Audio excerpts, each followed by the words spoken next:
Did you know a crackdown on cryptocurrencies? Well, it is part of this new infrastructure bill that was agreed upon by President Biden and lawmakers yesterday.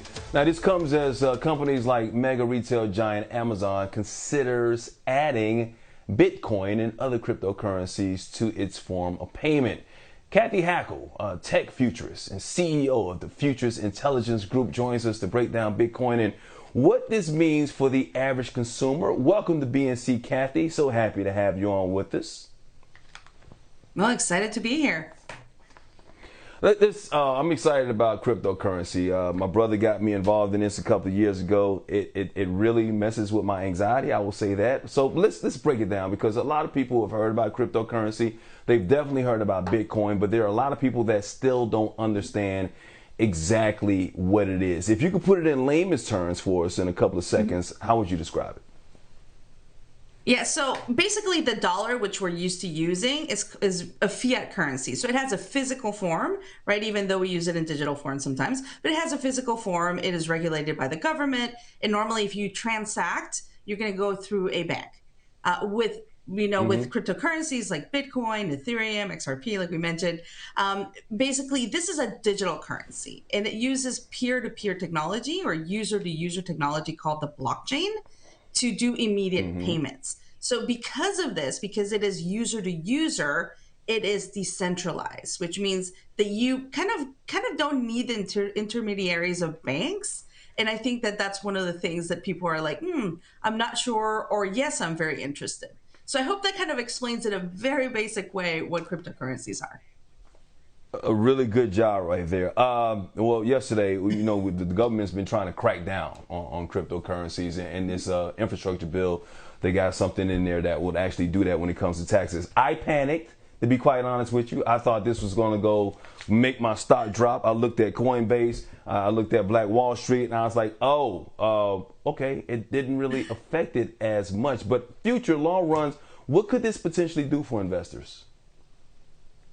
Yeah, so I think, obviously regulation, as we're talking about, is a really hot topic in the business community and the crypto community. And, regulation of some sort, in the short term could suppress some of the value of cryptocurrency, but some argue in the longer term, possibly, that this type of regulation could actually stabilize the market and make it a better investment. That's yet to be seen. And it's definitely a very hot topic. But, I think everyone that, that is investing in crypto or, or buying NFTs understands that the market is very volatile. So something to stabilize could be a positive thing. Investors are a little concerned, though, I would say, about regulation. Yeah, I mean, if you're getting taxed very heavily for trying to sell off too much, then obviously you ain't going to try and sell it off because the government wants their money. We'll break down what's going on, because there are a lot of these things where people can actually hide the money, and that's why they want to crack down on it. That's why they want to tax it. What's going on there when you have the cryptocurrency and these investors are getting away with these, I guess, tax breaks or not paying enough in taxes or paying taxes at all? Yeah, well, I think it's been happening for such a long time because it's such a new currency in some ways that people, at first possibly didn't think they needed to pay taxes. And then it's like, oh, we do have to? Like, what's going on? So, you've got people moving to certain cities or moving outside of the country to be able to evade some of those taxes. There's a lot of worry there, right? When it comes to, how much I'm potentially going to have to pay. But, if you did your taxes last year, definitely looked, Bitcoin and cryptocurrency was something that you had to kind of make sure that you had in there. So yeah, it's a complicated matter. It's an interesting matter, but you definitely see an influx of people moving, to cities like Miami or moving to Puerto Rico to try to make sure that, that they're not necessarily as affected by some of the potential changes. Let's talk about the future. You're a futurist. You're one of the best in the business, and we're happy that you decided to come on here with us today to give us this knowledge. Because look, you look around now, especially after COVID, people didn't even want to take cash because of the transmission of germs.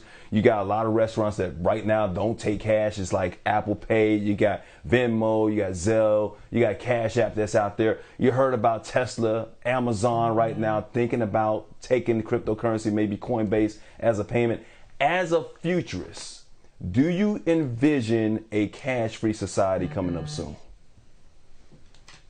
I actually do. As we go into what's called the future of the internet or the metaverse, And that could be a totally different segment.